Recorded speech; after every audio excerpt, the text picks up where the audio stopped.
tardes, buenas noches.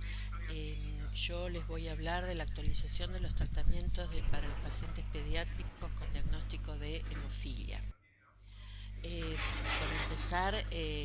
lo más importante de destacar es que tengan en cuenta que todo paciente en edad pediátrica tiene indicación de tratamiento de profilaxis, toda hemofilia severa, y que las guías de la Federación Mundial de Hemofilia del 2020 modificaron la definición de profilaxis, en donde establecieron que la profilaxis es la administración regular de los agentes hemostáticos u otros agentes para prevenir el sangrado, pero además incorpora el concepto de calidad de vida. Esa profilaxis les debe permitir llevar una vida activa.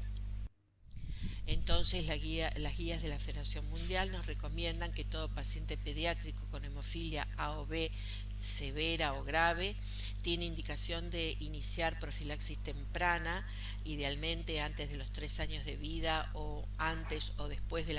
del primer episodio de hemorragia articular. Ya sea con concentrados de factor de vida media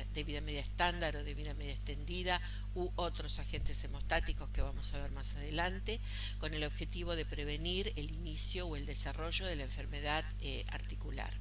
También nos incorpora el concepto de que aquellas hemofilias A o B moderadas pero con fenotipo grave, es decir, con fenotipo de sangrado, tienen recomendación de realizar profilaxis para evitar o prevenir las hemorragias. Y además incorpora el concepto de que la profilaxis de los pacientes se debe realizar de forma individualizada. El estudio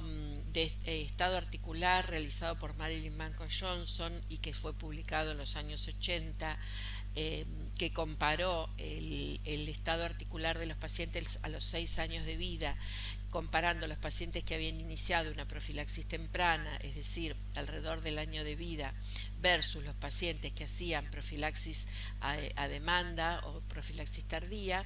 encontró que a los 6 años, evaluándolos por resonancia magnética, era significativa la diferencia a nivel del daño articular. Estos mismos pacientes volvieron a evaluarse a los 18 años de vida y se comprobó que persistía esa diferencia de un 75 versus un 35% de daño articular para aquellos pacientes que habían realizado profilaxis temprana, con una diferencia también significativa, lo cual este estudio confirma la importancia del tratamiento de profilaxis. Las estrategias de profilaxis entonces sabemos que van a prevenir el desarrollo de la enfermedad articular y van a facilitar una mejor salud articular de los pacientes. Definimos profilaxis primaria como aquella que iniciamos antes de los 2 años de vida o antes de que aparezca la primera hemorragia articular o antes de la segunda hemorragia articular. La profilaxis secundaria, la que se inicia después del segundo episodio de martrosis, y la terciaria, en la que iniciamos cuando ya tenemos una articulación diana ya establecida. Las nuevas terapias, entonces, nosotros hasta ahora disponíamos de los concentrados de factor 8 de vida media estándar, donde hacíamos el pico después de la infusión y después se obtenía el descenso hasta llegar a un nivel valle, que nos conformábamos con que fuera del 1% para transformar a los pacientes de severos a moderados. Con las terapias de vida media extendida, lo que logramos es al extender la vida media del factor, se logra un área bajo la curva más grande si la comparamos con la vida media estándar, y además podemos lograr un nivel valle más alto, con lo cual la protección a nivel de hemorragias sería mayor. También existen ahora las que llamamos terapias de no factor, que vamos a ver a continuación, y finalmente la terapia génica, que ya está en desarrollo tanto para hemofilia A como para hemofilia B, pero que yo no voy a hablar de terapia génica porque además en pediatría todavía no hay estudios de terapia génica. Por ahora en niños no se realiza. Entonces, ¿cómo son estos mecanismos de las nuevas terapias? Como ustedes recuerdan, la hemostasia normalmente es equilibrio, un balance entre las sustancias procoagulantes y los anticoagulantes para evitar el sangrado. En los pacientes hemofílicos normalmente tenemos disminuidos los procoagulantes porque tienen disminuido el factor 8 o factor 9, por lo tanto la balanza se inclina a favor del sangrado. Con las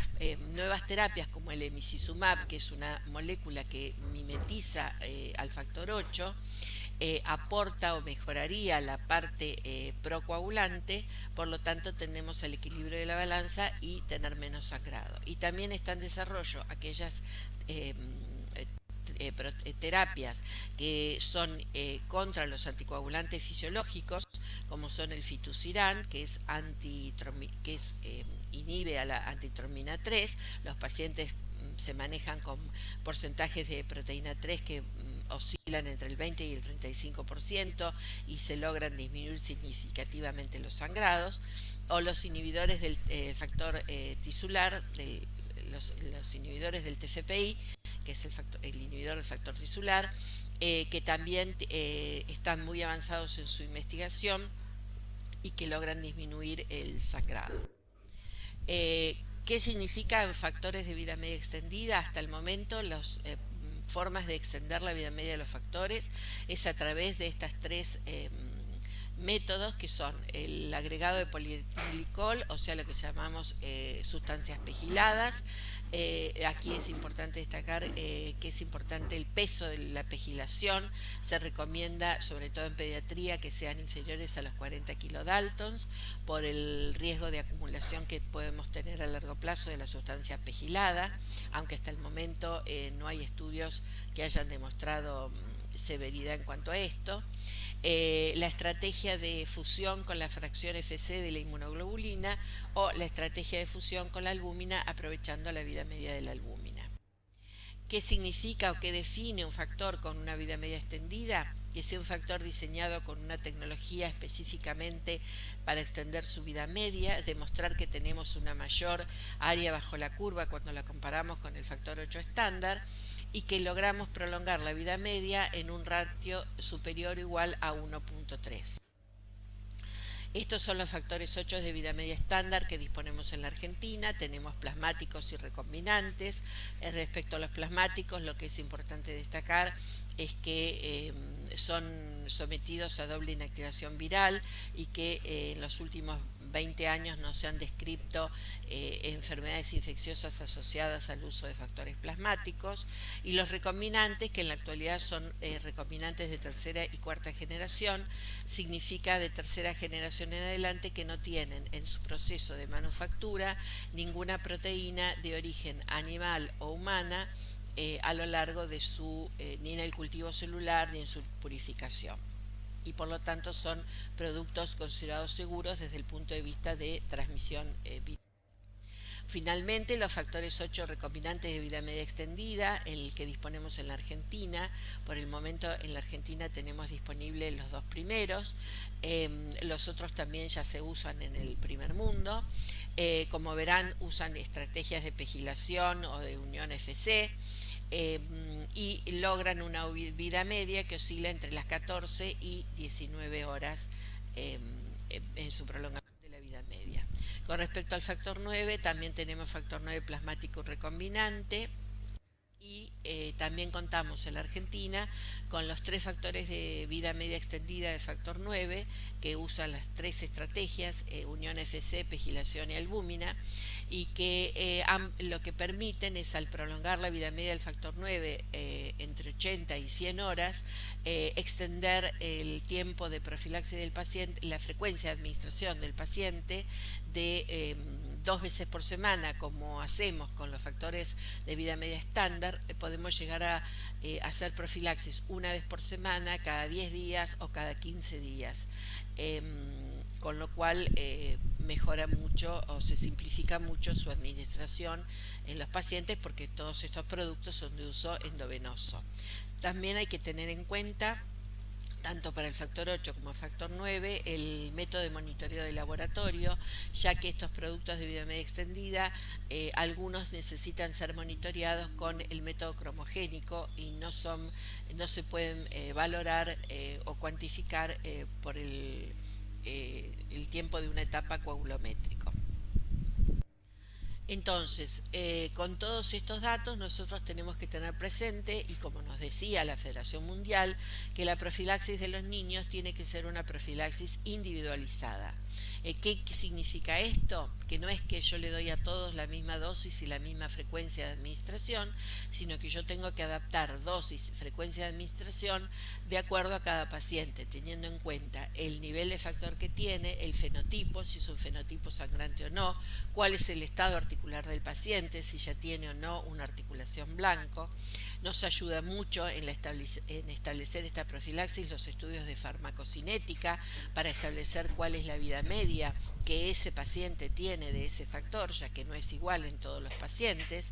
También tener en cuenta cuál es el estilo de vida de ese niño, es decir, si es un niño o adolescente que quiere practicar algún tipo de deporte o hace una vida más pasiva. Todo esto nos ayuda a establecer cuál es el mejor régimen de profilaxis, y también tener presente que estas nuevas terapias han llegado ahora ya para quedarse. Este es un estudio que realizó en el año pasado en Gran Bretaña, donde se analizaron el uso del emicizumab, los factores 8 de vida media estándar y vida media extendida, y como verán, se produjo en los últimos 3 años un aumento del uso del emicizumab, que tiene la ventaja de que es subcutáneo y se aplica una vez por semana, con lo cual simplifica muchísimo la administración, y tuvieron una disminución del uso del factor 8 de vida media estándar a beneficio del aumento del uso del factor 8 de vida media extendida. Entonces, ¿cuáles son los desafíos que tenemos que tener en cuenta con estas nuevas terapias? Primero, ¿cuál va a ser el manejo en las cirugías? Están apareciendo publicados ahora trabajos de cuál es la mejor estrategia de uso de los factores de vida media extendida, ya que, por ejemplo, ante un episodio de artrosis o cirugía sería suficiente con una dosis cada 24 horas, o también se aconseja que se realice el monitoreo de laboratorio para ir ajustando las dosis y frecuencia de acuerdo a al nivel de factor que tiene el paciente, de acuerdo a la cirugía que realizamos. También tener en cuenta, con referencia al monitoreo de laboratorio, que si estamos usando emicizumab, el paciente, si requiere una cirugía, va a necesitar usar factor 8 para esa cirugía, o el agente bypassante si tiene un inhibidor, y que además el monitoreo de laboratorio tiene que ser hecho con sustrato cromogénico, y que además normalmente el KPTT va a estar acortado de los pacientes que reciben emicizumab, y eso no significa que puedan ir a la cirugía sin el aporte del concentrado de factor. Por lo tanto, también tenemos que aprender a manejar los eventos de sangrado, con qué frecuencia y con qué dosis les vamos a administrar el factor, teniendo en cuenta la vida media del factor que administramos y el momento en que ocurrió el episodio de artrosis. Y esto también implica tener una educación del paciente y su familia, porque cambia la frecuencia, es decir, los pacientes que venían recibiendo factores de vida media estándar estaban acostumbrados que si tenían un episodio de artrosis se administraban el factor en agudo cada 8, cada 12 horas. Y esto, con las vidas medias extendidas, se modifica, y es muy importante que los pacientes lo comprendan. Este es un estudio realizado de monitoreo del WAPS. El WAPS es el estudio que nos permite hacer farmacocinética, desarrollado por Iorio en Canadá. Ha reunido datos de más de 8.000 determinaciones en más de 4.000 pacientes, de los cuales 2.200 son niños. Y este estudio es el primero que estableció el aumento en forma lineal de la vida media terminal del factor 8, tanto de vida media estándar como de vida media extendida, a lo largo de la edad. Como ustedes saben, los niños suelen tener vidas medias más acortadas que si las comparamos con el adulto, ya sea para factores de vida media estándar o vida media extendida. La otra cosa importante que este estudio demostró es que para el caso de hemofilia